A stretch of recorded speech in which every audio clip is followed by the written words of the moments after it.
तेरा नाम पवित्र माना जाए।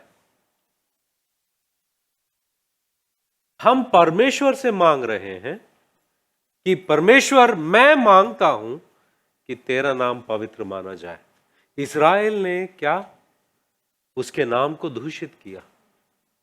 इस्राएल ने परमेश्वर के नाम को दूषित किया, उसके अनुसार जिया नहीं, और ये दूसरे देश में बंदी बनाकर लिए गए, वहां पर भी लोगों के सामने परमेश्वर के नाम को दूषित किया इनके बर्ताव से। मगर परमेश्वर अपने नाम की कदर इस कदर करते हैं कि उन्होंने कहा कि मेरे नाम के लिए मैं ये कर रहा हूं, क्योंकि तुमने दूषित किया है। मेरे नाम के खातिर मैं तुम्हारे गुनाहों को धो डालता हूं, मेरे नाम के खातिर तुम्हें आशीषित करता हूं, मेरे नाम के खातिर दोबारा तुम्हें उस जगह पर जिसे मैंने तुमको दिया है उसके पास लेकर आता हूं, और मेरे नाम के खातिर उस जगह पर दोबारा फल और सारे चीज उगेंगे। याद रखना, ये मेरे नाम के खातिर मैं कर रहा हूं, क्योंकि मेरे नाम को पवित्र मैं खुद ही करूंगा, तुम जो दूषित किए हो। और जब हम प्रार्थना करते हैं कि हे परमेश्वर तेरा नाम पवित्र माना जाए, हम ये कहते हैं कि मेरी जिंदगी ऐसी हो जो जिसे देखकर लोग कहे कि परमेश्वर पवित्र है, ये व्यक्ति परमेश्वर का आदर करता है, ये व्यक्ति परमेश्वर का नाम पवित्र मानता है। दूसरा जो प्रार्थना, ये जो प्रार्थना में हम देखते हैं कि तेरा राज्य आए, तेरी इच्छा जैसे स्वर्ग में पूरी होती है वैसे ही पवित्र वैसे ही पृथ्वी पर भी हो।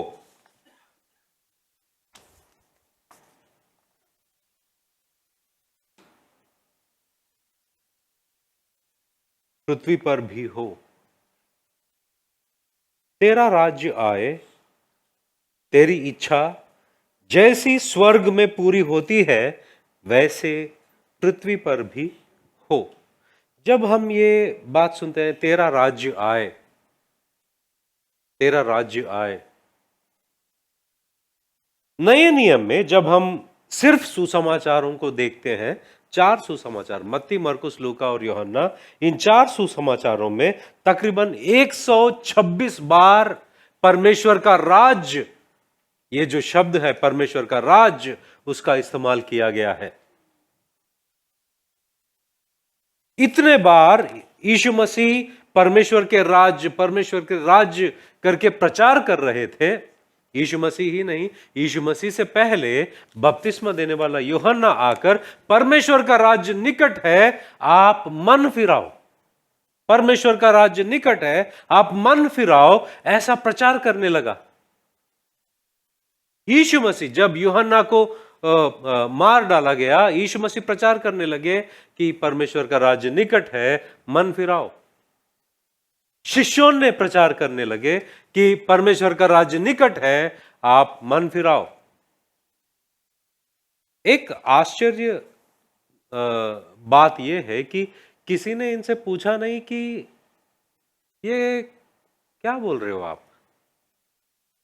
जब यीशु मसीह प्रार्थना सिखा रहे हैं, यीशु मसीह प्रार्थना में कह रहे हैं कि तेरा राज्य आए, परमेश्वर यीशु मसीह आप जो प्रार्थना सिखा रहे हो अच्छी बात है, हम सीखना चाहते हैं, मगर ये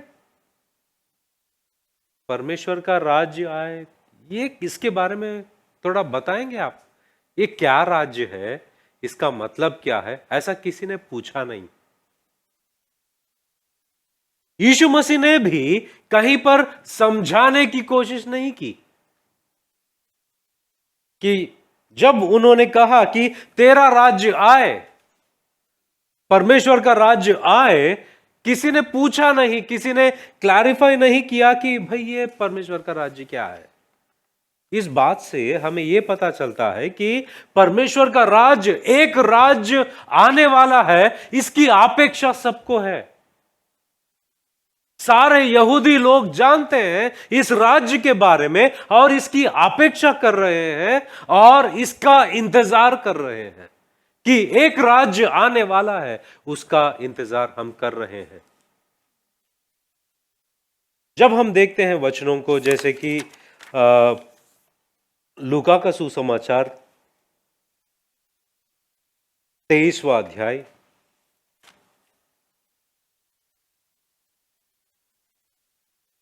लूका 23,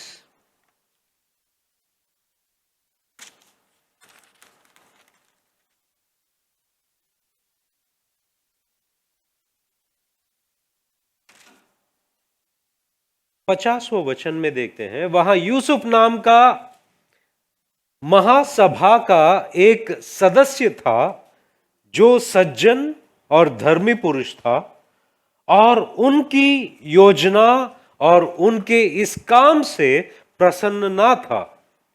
वह यहूदियों के नगर अरिमतिया का रहने वाला और परमेश्वर के राज्य की बाट जोहने वाला था।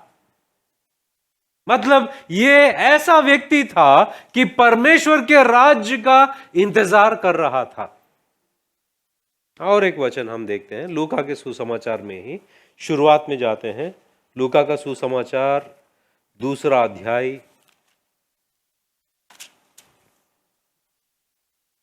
25वां वचन। यहां पर हम देखते हैं कि यरूशलेम में शमौन नामक एक मनुष्य था, और वह मनुष्य धर्मी और भक्त था और इस्राएल की शांति की बाट जो रहा था, और पवित्र आत्मा उस पर था। इस्राएल की शांति की बाट जो रहा था, मतलब वो इंतजार कर रहा था कि इस्राएल को शांति कब मिले, वो इंतजार कर रहा था, बाट जो रहा था। वही अध्याय में 36 में देखते हैं वचन, आशेर के गोत्र में से हन्ना नामक पेनुएल की बेटी एक भविष्य वक्तिन थी। वह बहुत बूढ़ी थी और विवाह होने के बाद 7 वर्ष अपने पति के साथ रह पाई थी। वह 84 वर्ष से विधवा थी और मंदिर को नहीं छोड़ती थी, पर उपवास और प्रार्थना कर करके रात दिन उपासना किया करती थी। और वह उस घड़ी वह वहां आकर प्रभु का धन्यवाद करने लगी, और उन सबों से, उन सारे लोगों से जो यरूशलेम के छुटकारे की बाट जोते थे, उस बालक के विषय में बातें करने लगी। यहां पर कुछ लोग हैं इस राज्य के बारे में इंतजार कर रहे थे। जब यूहन्ना, बपतिस्मा देने वाला यूहन्ना प्रचार कर रहा था, किसी ने आकर ये नहीं पूछा कि ये किस राज्य के बारे में बता रहे हो, ये परमेश्वर का राज्य होता क्या है, ये किस तरह से होता है, ये कैसे आने वाला है। और कोई ये नहीं पूछा कि ये परमेश्वर के राज्य को समझाओ हमें। इससे यही पता चलता है कि सबको जानकारी है इसकी, सारे यहूदी लोग इसका इंतजार कर रहे थे। तो जब हम देखते हैं, हमारे लिए ये एक नई बात है कि परमेश्वर का राज्य क्या है, कि यीशु मसीह प्रार्थना करने के वक्त ये सिखा रहे कि तेरा राज्य आए। ये कौन सी राज्य के बारे में बात हो रही है? यहां पर जब हम देखते हैं कि यहूदी लोग इस राज्य के बारे में क्या समझते थे, परमेश्वर के राज्य के बारे में क्या समझते थे यहूदी लोग, जब हम पुराने नियम में देखते हैं भजन संहिता का 10 अध्याय, भजन संहिता 10 और 16, वहां पर देखते हैं, क्या देखते हैं कि भजन संहिता 10 का 16, यहोवा अनंत काल के लिए महाराजा है। राज्य मतलब क्या होता है? राज्य मतलब क्या है?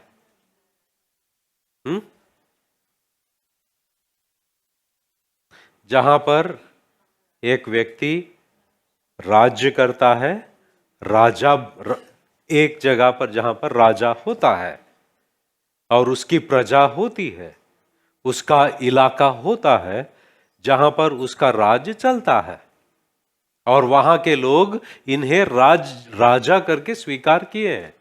तो यहूदी लोग ये कहते हैं यहोवा अनंत काल के लिए महाराजा है, उसके देश में से अन्य जाति लोग ना या उसके देश में से अन्य जाति लोग नाश हो गए हैं। भजन संहिता का 29 का 10 वहां पर लिखा है कि परमेश्वर यहोवा राज्य करने के लिए बैठा हुआ है। और 74 का 12 परमेश्वर यहोवा युगान युग से वो राजा है। इर्मिया का 10 का 10 हम देखते हैं, इर्मिया किताब 10 का 10।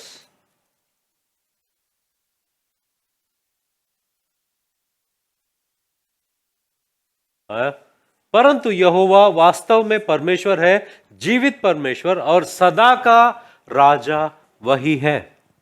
कौन है सदा का राजा? कौन है? वही है, सदा का राजा है वो। उसके प्रकोप से पृथ्वी कंपित है और जाति जाति के लोग उसके क्रोध को सह नहीं सकते। और विलाप गीत में हम देखते हैं 5 का 19, परंतु हे यहोवा तू तो सदा तक विराजमान रहेगा, तेरा राज पीढ़ी पीढ़ी बना रहेगा। तो यहूदी लोग ये बात को विश्वास करते हैं कि परमेश्वर जो है वो युगान युग राजा ही है, तो उसका राज्य तो चल ही रहा है। तो खास तौर पर यहां पर प्रार्थना करने का मकसद क्या है कि तेरा राज्य आए। समझे आप बात? वो तो राजा है, सब कुछ उसी का है। तो यहां पर ये प्रार्थना करने का मकसद क्या है कि तेरा राज्य आए। जब हम देखते हैं कि ये जो परमेश्वर युगान युग परमेश्वर है, हर चीज में वो राज्य करता है। और एक वचन को देखते हैं, पहला क्रॉनिकल्स को क्या कहते हैं हिंदी में? इतिहास, पहला इतिहास 29 अध्याय 11 और 12।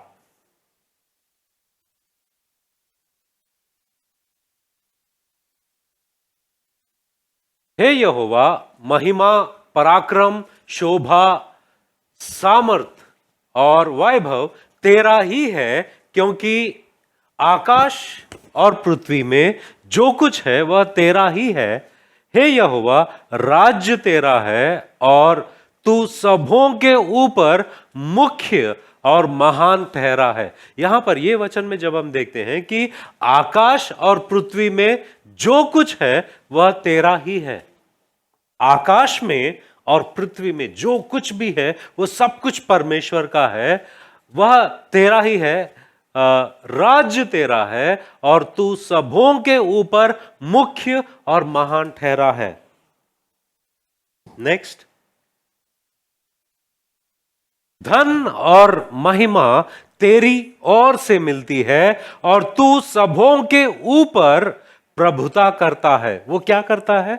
सबों के ऊपर वो प्रभुता करता है। सामर्थ और पराक्रम तेरे ही हाथ में है और सब लोगों को बढ़ाना और बल देना तेरे हाथ में है। यहां पर यह लिखा है कि परमेश्वर युगानुयुग वो राजा है और परमेश्वर सब कुछ उसके अधीन रखता है।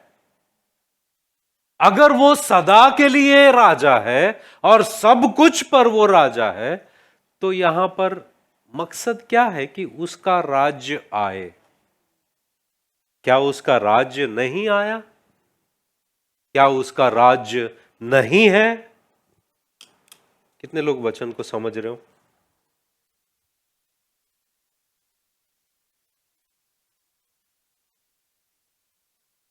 तो इसका मतलब क्या है? और ये प्रार्थना में दूसरा अंश है जो परमेश्वर यीशु मसीह कह रहा है कि आप प्रार्थना करो कि तेरा राज्य आए और तेरी इच्छा जो है जिस तरह से स्वर्ग में पूरा होता है वैसा ही धरती पर, पृथ्वी पर भी पूरा होता रहे। तेरा राज्य आए, तेरी इच्छा जैसे स्वर्ग में पूरी होती है वैसा पृथ्वी पर भी हो। तो फिर इसका मतलब क्या है? जब यहूदी लोग ये विश्वास करते हैं तो किस राज्य की अपेक्षा कर रहे हैं? ये बात को समझने के लिए थोड़ा हमें पीछे जाना जरूरी है। ये जो सार्वभौमिकता जो है, मतलब परमेश्वर जो है सारे चीजों पर राज्य करता है, सारे लोगों के ऊपर, सारे चीजों के ऊपर वो जो हुकूमत रखता है, इसको चैलेंज को क्या कहते हैं? चुनौती शैतान ने दिया है। और शैतान ने, जब हम एजिकियल के ग्रंथ में 28 अध्याय 11 से 19 पढ़ते हैं, यशायाह नबी की किताब 14 अध्याय 12 से 17 में पढ़ते हैं। एक बार हम एजिकियल के ग्रंथ में जाते हैं या किताब में जाते हैं।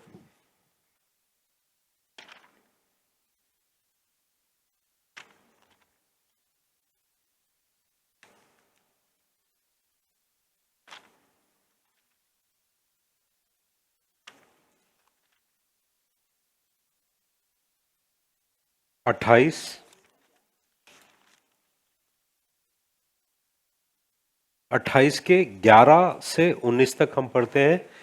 फिर यहोवा का यह वचन मेरे पास आया, हे मनुष्य के संतान, सोर के राजा के विषय में विलाप का गीत बनाकर उससे कह, परमेश्वर यहोवा यों कहता है, तू तो उत्तम से भी उत्तम है, तू बुद्धि से भरपूर और सर्वांग सुंदर है। देखो, परमेश्वर ने उसे सब कुछ अच्छा बनाया। तू परमेश्वर की अदन नामक बारी में था। तेरे पास आभूषण, माणिक, पदराग, हीरा, फिरोजा, सुलेमानी मणि, यशब, नीलमणि, मरकद और लाल सब भांति के मणि और सोने के पहरावे थे। तेरे डफ और बासुलिया तुझी में बनाई गई थी। मतलब जब यीशु मसीह लूसीफर को बना रहा था, शैतान को बना रहा था, उससे इस तरह से अलंकार किया है, इस तरह से उसे इतना खूबसूरत बनाया है और उसको सजाया है। और उसको बाहरी रूप से सजाना ही नहीं, उसके भीतर में सारे जो इंस्ट्रूमेंट्स हैं वो सबके साथ में बनाया है, ताकि ये जो लूसीफर है, जो शैतान है, एक जमाने में वो लूसीफर था, वो सारे जो स्वर्गदूत है उनके जरिए आराधना करवाता था। इसलिए देखो कि जितने भी परमेश्वर के खिलाफ जो है उनके पास संगीत एक मुख्य सामग्री होता है,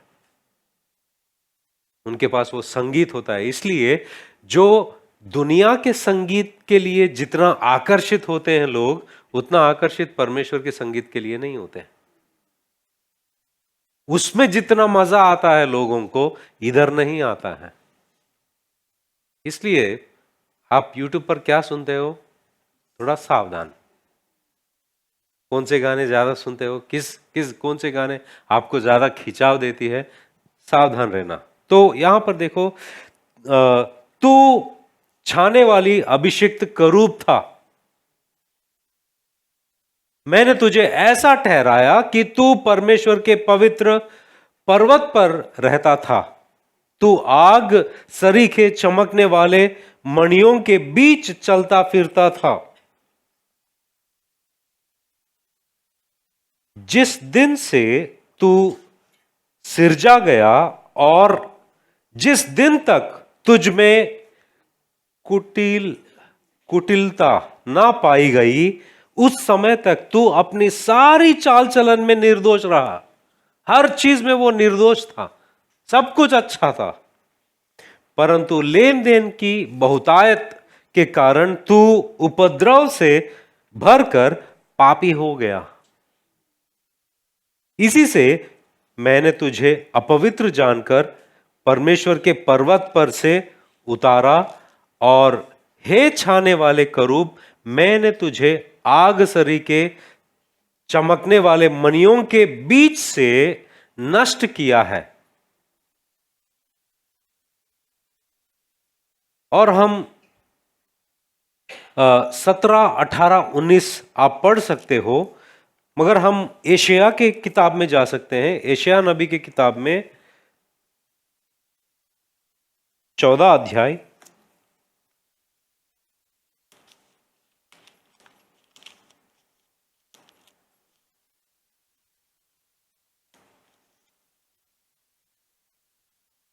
एशिया नबी की किताब 14 अध्याय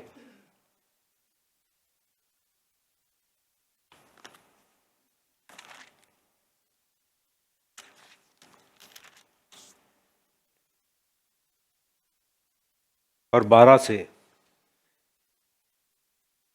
हे बोर के चमकने वाले तारे, तू कैसे आकाश से गिर पड़ा है? तू जो जाति जाति को हरा देता था, तू अब कैसे काट कर भूमि पर गिराया गया है?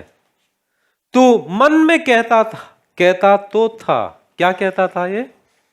मैं स्वर्ग पर चढ़ूंगा। पहली बात उसने सोचा कि मैं स्वर्ग पे चढ़ूंगा, मतलब स्वर्ग मेरे नीचे रहेगा, मैं स्वर्ग के ऊपर रहूंगा। किसने सोचा? शैतान ने सोचा, स्वर्ग के ऊपर रहूंगा मैं अपने सिंहासन को ईश्वर के तारागण से अधिक ऊंचा करूंगा। यह तारागण क्या है? सितारे। यहां पर दृष्टांत रीति से बात किया गया है कि यह सोचता था कि मैं सारे स्वर्गदूतों के ऊपर मेरा सिंहासन को बनाए रखूंगा। ऐसा शैतान सोच रहा था। दूसरा यहां पर देखते हैं कि मैं अपने सिंहासन को ईश्वर के तारागण से अधिक ऊंचा करूंगा और उत्तर दिशा की चोर पर सभा के पर्वत पर विराजूंगा। ये उत्तर दिशा के चोर पर सभा के सभा के पर्वत पर विराजूंगा। ये सभा का पर्वत जो है, ये पर्वत वो जगह है, जैसे कि जब हम यशायाह नबी की किताब 2 अध्याय 1 से 4 वचन तक पढ़ते हैं, ये जो पर्वत जो है वहां पर एक ऐसा जगह है जहां से परमेश्वर की जो सारा राज्य उस जगह से हुआ करता था। तो यहां पर यह सोचता है कि मैं उत्तर दिशा का चोर पर सभा के पर्वत पर विराजूंगा।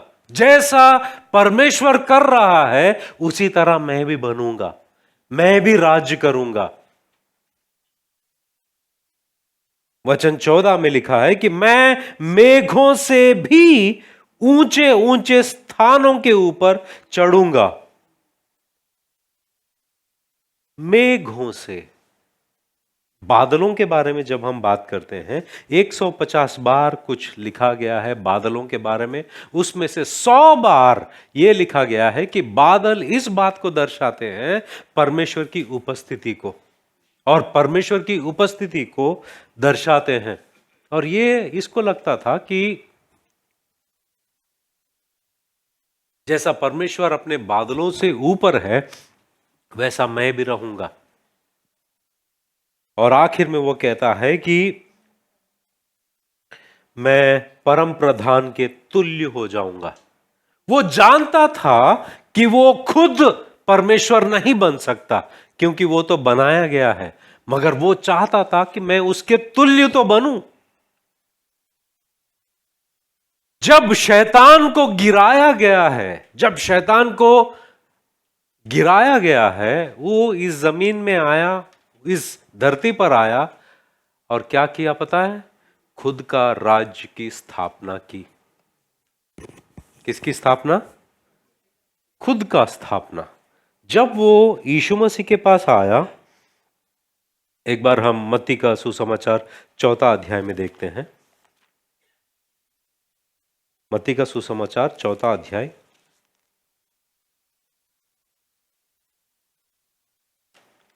8 और 9। फिर इब्लीस उसे एक बहुत ऊंचे पहाड़ पर ले गया और सारे जगत के राज्य और उसका वैभव दिखाकर उससे कहा, यदि तू गिरकर मुझे प्रणाम करे तो मैं यह सब कुछ तुझे दे दूंगा।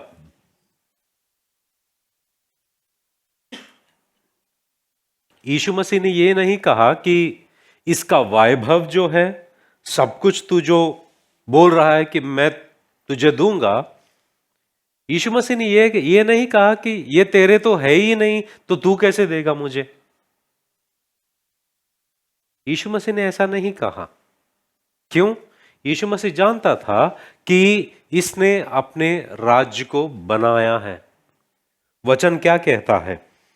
दूसरा कुरिन्थियों की पत्री 4 अध्याय 4 वचन।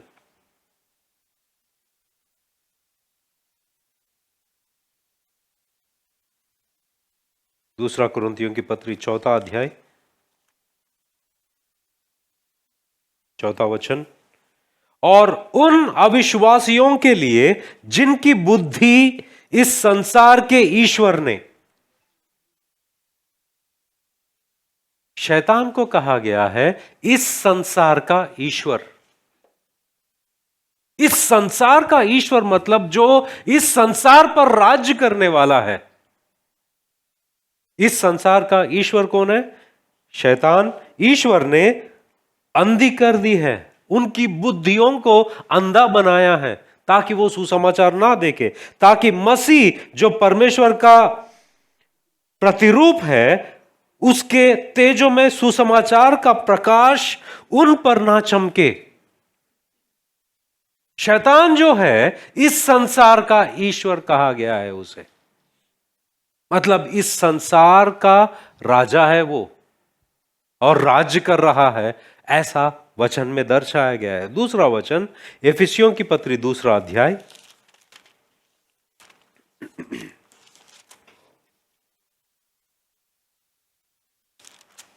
एफिसियों की पत्री 2 अध्याय पहला वचन से हम जब पढ़ते हैं, उसने तुम्हें भी जिलाया और अपने अपराधों और पापों के कारण मरे हुए थे, जिनमें तुम पहले इस संसार की रीति पर, पहले हम किस रीति पर चलते थे?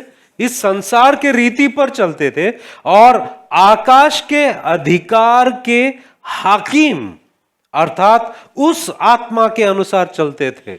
वो क्या कर रहा है कि इस संसार का ईश्वर है और इस संसार के लोगों को वो चला रहा है।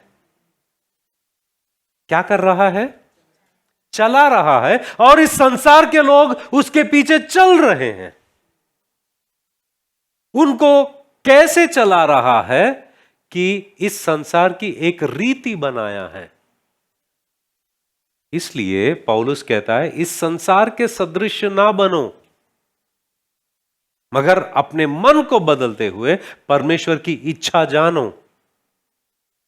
तो वो इस संसार का ईश्वर है, संसार के लोगों को अंधा बनाया है और संसार के लोगों को चला रहा है और लोग चल रहे हैं।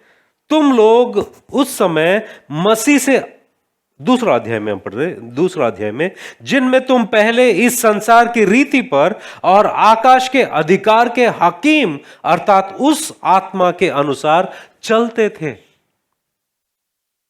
जो अब भी आज्ञा ना मानने वालों में कार्य करता है। मतलब अभी भी वो कार्य कर रहा है।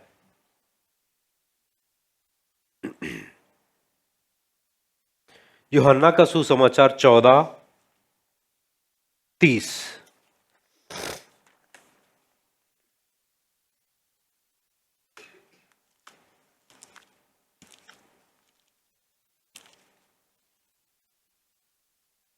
यहां पर लिखा है कि मैं अब तुम्हारे साथ और बहुत बातें नहीं करूंगा, क्योंकि इस संसार का सरदार आता है।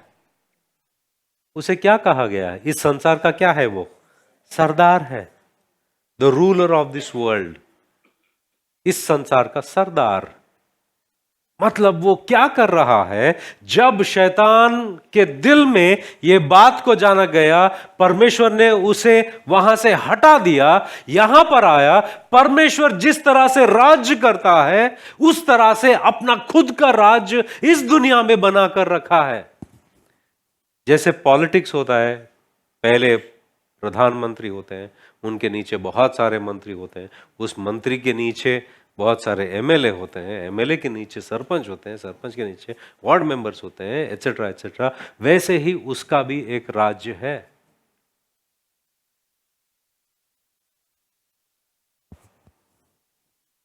जब हम ये प्रार्थना को देखते हैं कि हे परमेश्वर, तेरा राज्य आए,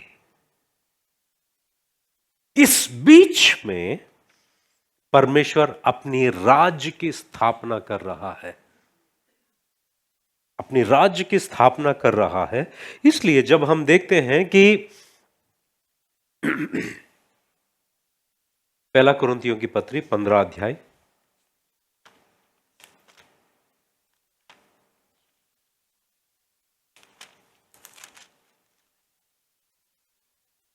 24वां वचन।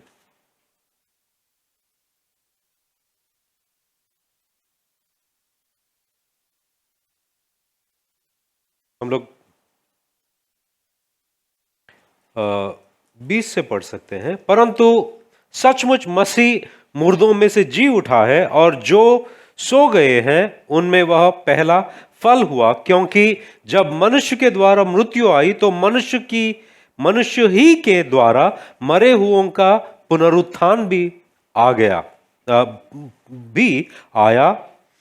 और जैसे आदम से सब मरते हैं, वैसे ही मसीह से सब जिलाए जाएंगे, परंतु हर एक अपनी अपनी बारी से।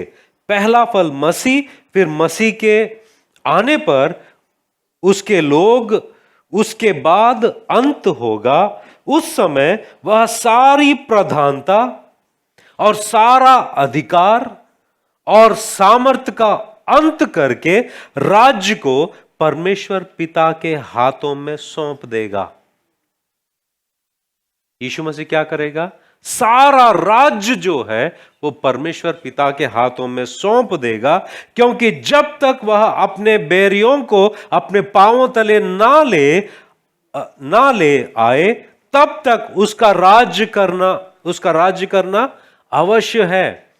सबसे अंतिम बैरी जो नष्ट किया जाएगा वह मृत्यु है, क्योंकि परमेश्वर ने सब कुछ उसके पांवों तले कर दिया है। परंतु जब वह कहता है कि अब सब कुछ उसके अधीन कर दिया गया है, तो प्रत्यक्ष है कि जिसने सब कुछ उसके अधीन कर दिया वह आप अलग रहा, और जब सब कुछ उसके अधीन हो जाएगा तो पुत्र आप भी उसके अधीन हो जाएगा, जिसने सब कुछ उसके अधीन कर दिया, ताकि सब में परमेश्वर ही सब कुछ हो। मतलब यहां पर क्या हो रहा है? यीशु मसीह इस दुनिया में आए जब सारे लोग जो हैं पाप के दबाव में आ चुके हैं। मैं दोबारा आपको पीछे ले जाता हूं। जब परमेश्वर शैतान को इस धरती पर फेंक दिया है, इसीलिए इस धरती पर अंधियारा था, तो यीशु मसीह परमेश्वर ने कहा रोशनी हो जाए, रोशनी हो गई। जब आदम और हवा को बनाया, आदम को पहला वरदान जो दिया है वो ये है हुकूमत करने की। क्या करने की? हुकूमत करने की, डोमिनियन, अथॉरिटी। मगर जब उसने शैतान के बहकावे में आकर गुनाह कर दिया, वो परमेश्वर की ओर से जो इस दुनिया में राज्य करने के लिए रखा गया था, वो जो अधिकार जो है वो खो दिया।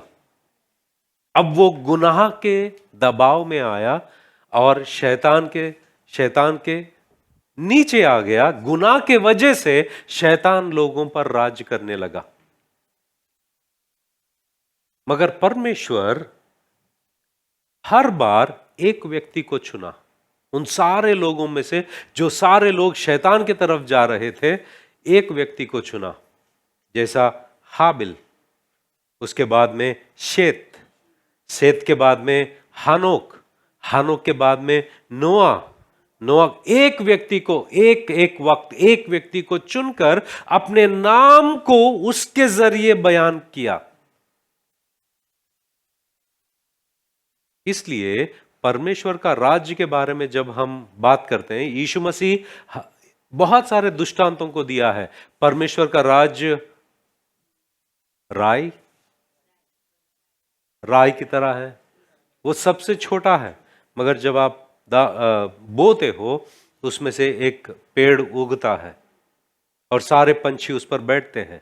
वो छोटा है मगर वो फैलता है। और परमेश्वर के राज्य के बारे में यीशु मसीह ने ईस्ट को क्या कहते हैं, खमीर के से तुलना की कि जब वो आटा में डाला जाता है वो धीरे धीरे फैलता है।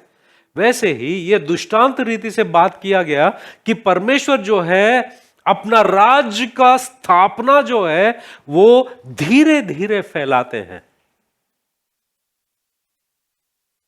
इसलिए एक व्यक्ति को चुनते हैं, एक व्यक्ति। जब अब्राहम को चुना, अब्राहम से इसहाक, इसहाक से याकूब, याकूब से 12 गोत्र, 12 गोत्रों को जब रिहा किया है, भविष्यवक्ताओं को चुना है, मूसा, मूसा के बाद में यहोशू, यहोशू के बाद में न्यायियों के जरिए वो राज्य करता रहा। न्यायियों के बाद में शमूएल जो था, शमूएल एक न्यायी भी था और भविष्यवक्ता भी था। पहली बार इस्राएल एक गोत्र से एक राज्य बना।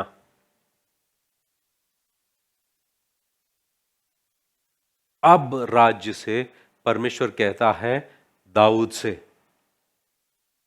दाऊद से कहता है, दूसरा शमूएल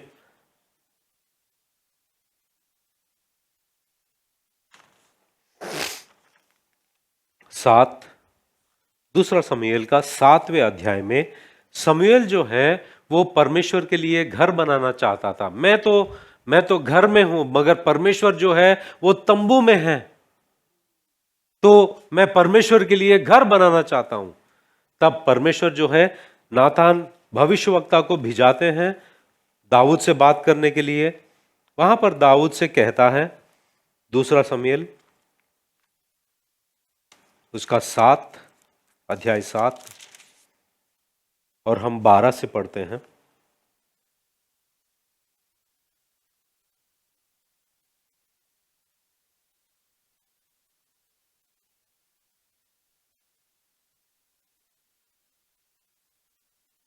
दस से हम पढ़ेंगे।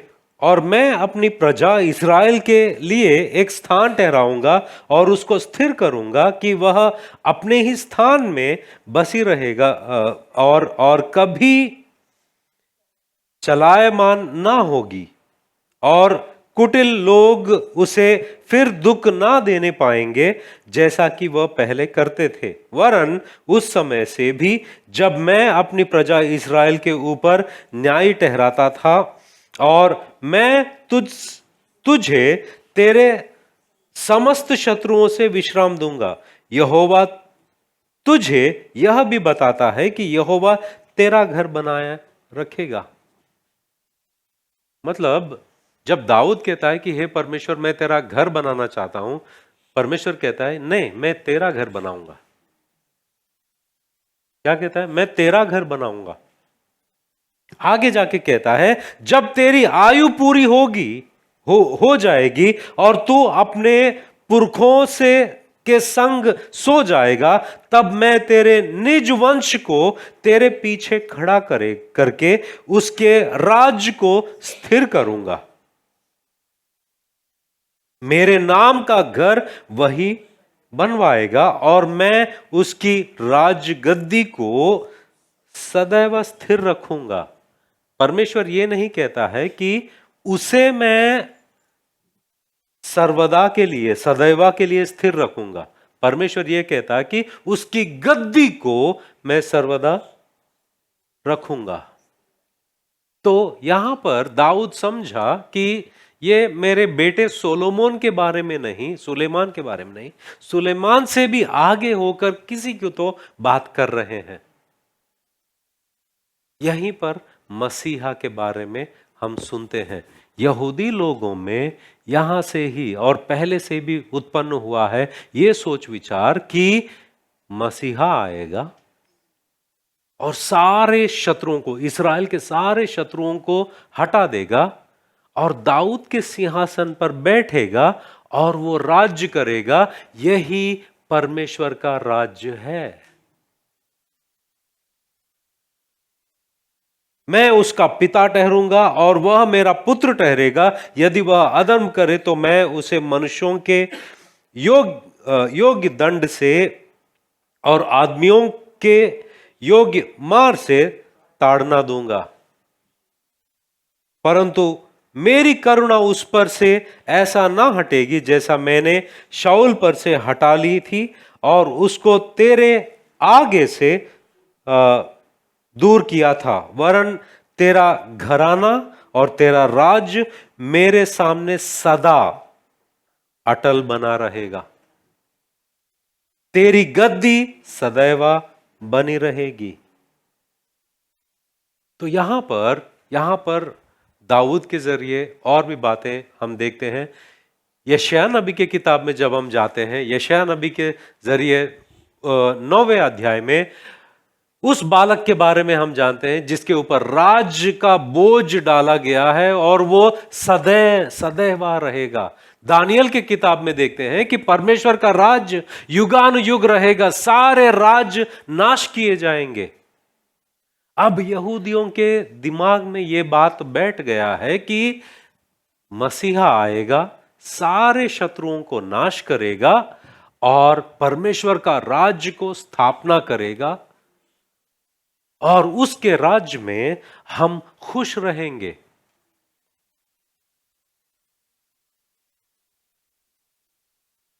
और एक वचन हम देखेंगे, मीका 4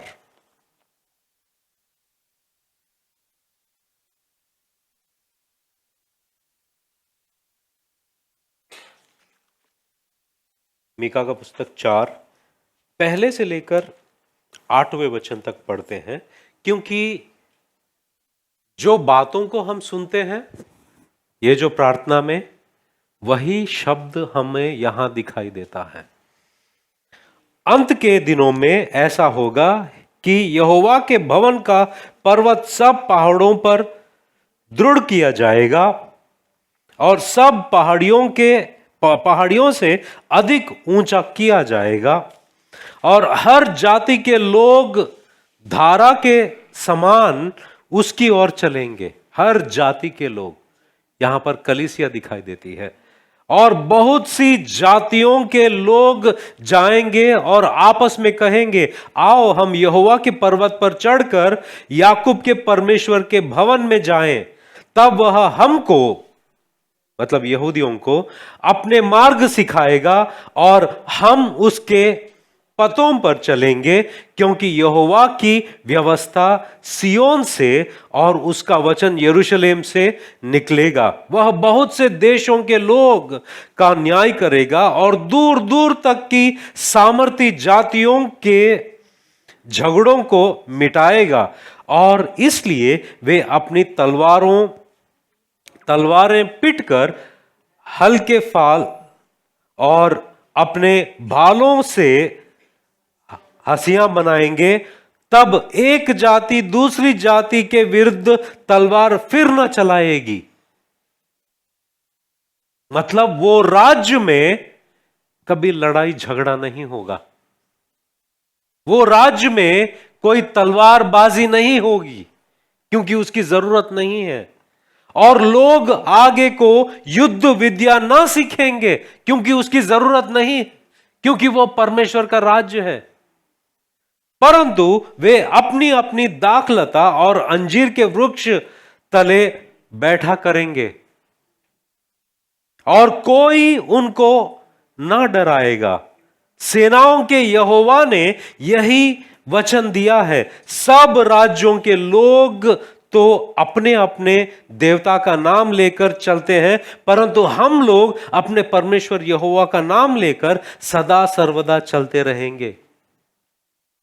यहोवा की यह वाणी है, उस समय मैं प्रजा के लंगड़ों को और जबरन निकाले हुओं को और जिनको मैंने दुख दिया है उन सब को इकट्ठे करूंगा, और लड़कों को मैं बचा रखूंगा और दूर किए हुओं को एक सामर्थी जाति कर दूंगा, और यहोवा उन पर सिय्योन पर्वत के ऊपर से सदा क्या करेगा? राज्य करता रहेगा। और येदेर के गुम्मट, हे सिय्योन की पहाड़ी, पहली प्रभुता अर्थात यरूशलेम का राज्य तुझे मिलेगा। मतलब यरूशलेम का राज्य आएगा। राज्य आने के बारे में यहां पर वचन जो लिखा गया है, इन बातों को जब हम देखते हैं, इन वचनों को देखते हैं, अगर इब्रानी भाषा में देखते हैं, जो यीशु मसीह शब्दों का इस्तेमाल कर रहे हैं वो मीका के वचनों से जुड़ी हुई है कि परमेश्वर का राज्य में इस तरह से होगा। कोई लड़ाई झगड़ा नहीं होगा, कोई तलवारबाजी सीखने की जरूरत नहीं होगी, कोई किसी को नष्ट नहीं करेगा, क्योंकि परमेश्वर खुद राज्य करेगा उन पर। इस राज्य की अपेक्षा थी लोगों को। इसलिए बार बार शिष्य पूछ रहे थे, क्या यीशु मसीह राज्य की स्थापना कब करोगे आप? यीशु मसीह मरे और तीसरे दिन जिंदा उठे और स्वर्ग को जाने से पहले यही सवाल पूछ रहे थे। प्रेरितों की पत्री हम देखते हैं, पहला अध्याय में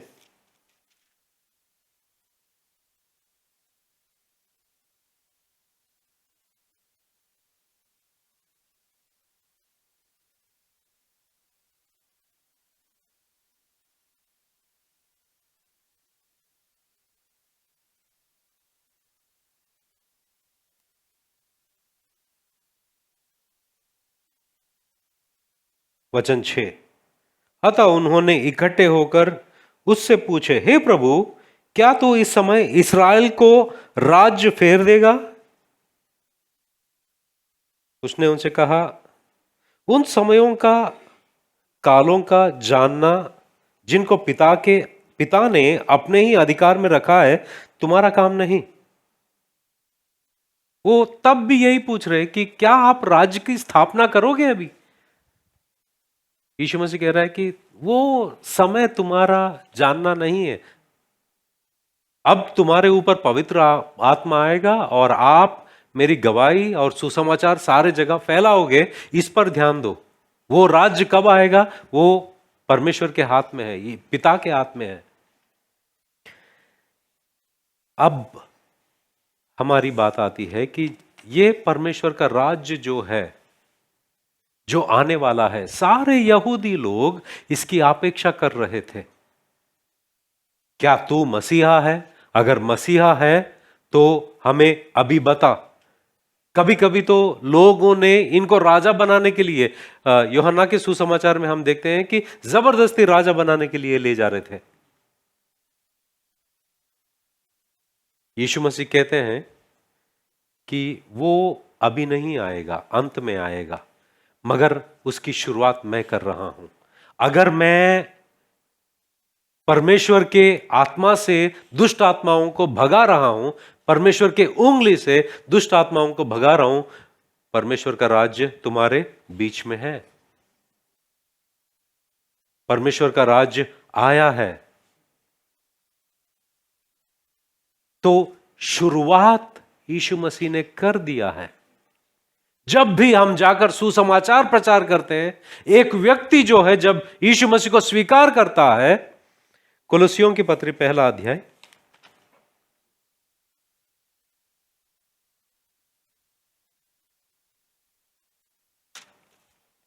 12 वचन से हम देखते हैं कि और पिता का धन्यवाद करते रहो जिसने हमें इस योग्य बनाया कि ज्योति में पवित्र लोगों के साथ मिरास में सहभागी हो।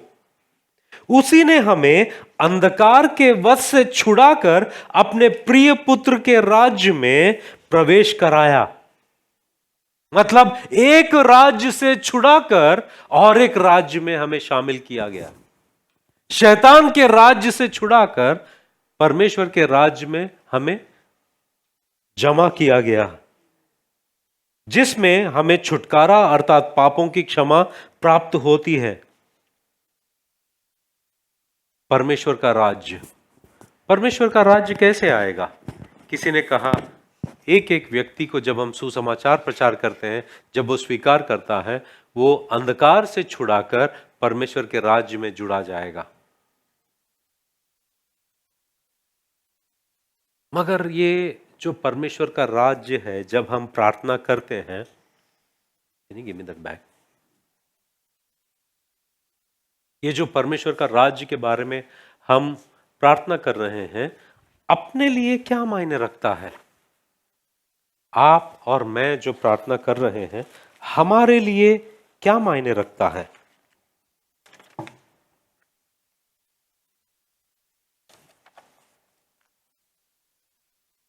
ये बात भूलना मत, जो कोई व्यक्ति प्रार्थना करता है कि हे परमेश्वर तेरा राज्य आए, उसको जानना होगा कि उसका एक खुद का राज्य है। क्या आपका राज्य है? हर एक जो यहां बैठा है उसका खुद का एक राज्य है। बचपन में हम ऐसा करते थे ना कि एक सीट पर बैठते हैं, अगर बाकी लोग वहां पर एक लाइन डालते हैं, ये मेरा है, वो तुम्हारा है, ये मेरा है, इधर मत आना। कभी देखा है आपने? और वो लकीर खींचते हैं, ये मेरा जगह है। वैसे ही हर एक इंसान की खुद की राज्य है और उसमें राजा वही है, और वो कहता है कि ये मेरा राज्य है, परमेश्वर आप इधर मत आना, ये मेरा राज्य है। और अगर मेरे पास कोई कमी होती है, मैं प्रार्थना करूंगा, तब मुझे देना, जो भी मैं प्रार्थना करूंगा मुझे दे दो, मगर मैं मेरे राज्य में ही रहूंगा और उस राज्य का राजा मैं ही हूं या रानी मैं ही हूं।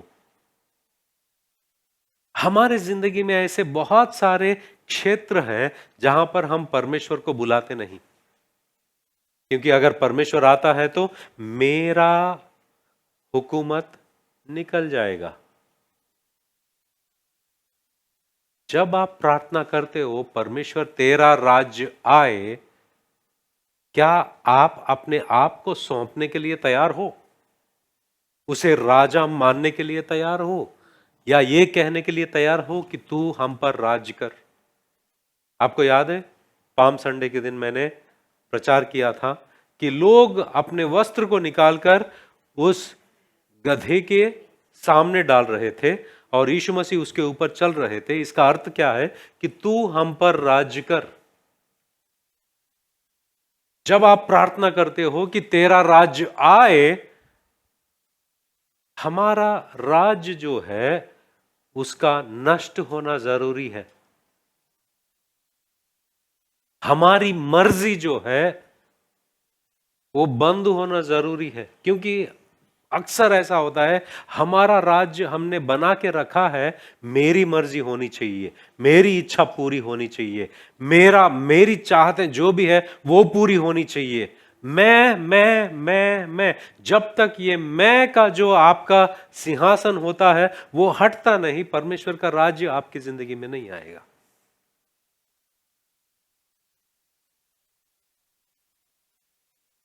वैसे ही जब आप प्रार्थना करते हो परमेश्वर का राज्य आए, आप ये कह रहे हो कि इस दुनिया में जितने भी राज्य है वो सब नष्ट हो जाए और परमेश्वर का राज्य आए।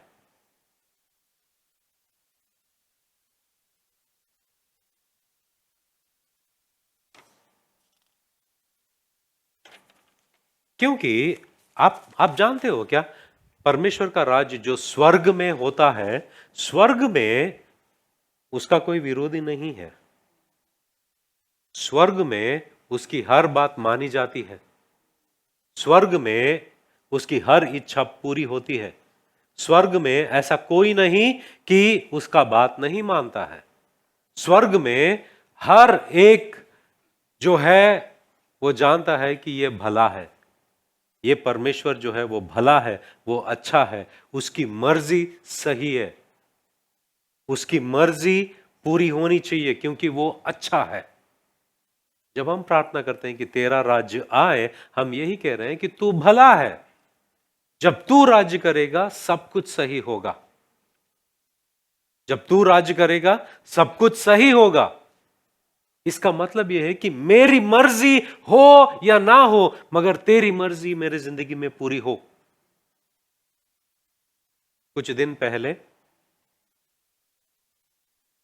एक लड़की का प्रपोजल आया था। एक लड़की जो मुसलमान परिवार से थी, उसका कॉल आया था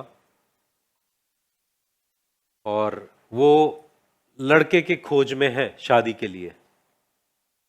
मैंने उनसे पूछा कि आपको किस तरह का लड़का चाहिए। उसने कहा मुझे ऐसा लड़का नहीं चाहिए, वैसा लड़का नहीं चाहिए, ये महाराष्ट्रियन नहीं होना चाहिए, साउथ इंडियन नहीं होना चाहिए, ये नहीं होना चाहिए, वो नहीं है। इतना सारा लिस्ट बोला है। बोला हाँ, अब समझ में आया।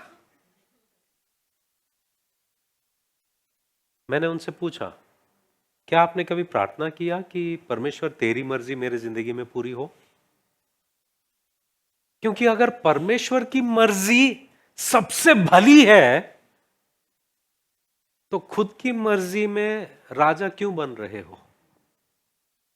अगर परमेश्वर की मर्जी आपके लिए भलाई उत्पन्न करता है, क्या इसमें हमारी भलाई नहीं कि तेरी मर्जी मेरे जिंदगी में पूरी हो कहना?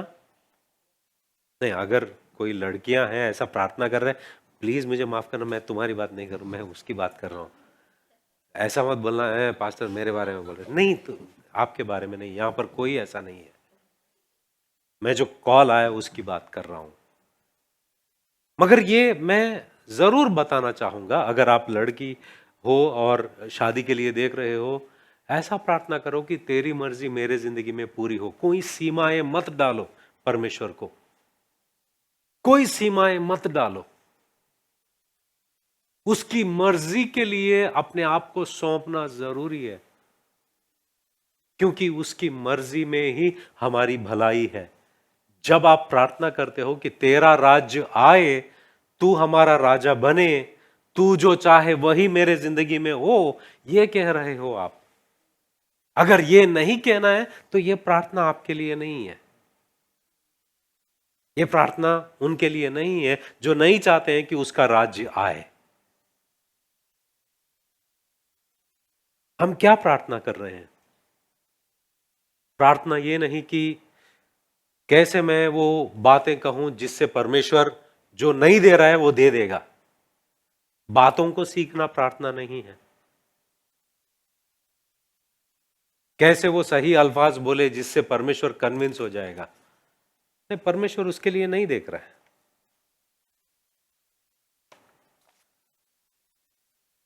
परमेश्वर सब कुछ जानता है। परमेश्वर की मर्जी में ही हमारी भलाई है। जब हम उसके राज्य को स्वीकार करते हैं, उसका उसका अधिकार को, उसकी योजनाओं को, उसकी इच्छा को स्वीकार करते हैं, उसी में हमारी भलाई है। उसके हाथों में सौंपना और उसको अर्पण करना बहुत जरूरी है हमारी जिंदगी को। इसलिए यीशु मसीह कहता है कि तेरी इच्छा मेरे जिंदगी में पूरी हो,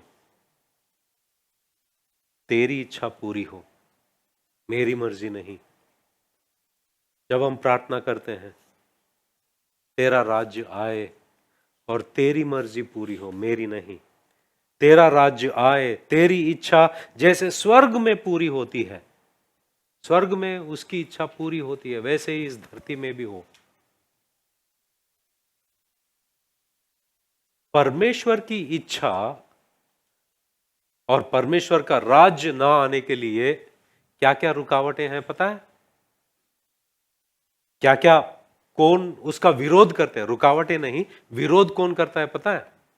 एक शैतान, शैतान जो इस दुनिया को चला रहा है और हमारे शरीर को प्रभावित करता है। ये तीन चीजें उसका राज्य को स्वीकार करने के लिए अनुमति नहीं देती है। इसलिए पौलुस कहता है कि अपने आप को जीवित बलिदान करके चढ़ाओ, ताकि उसकी मर्जी पूरी हो, उसका राज्य हमारे जिंदगी में आए।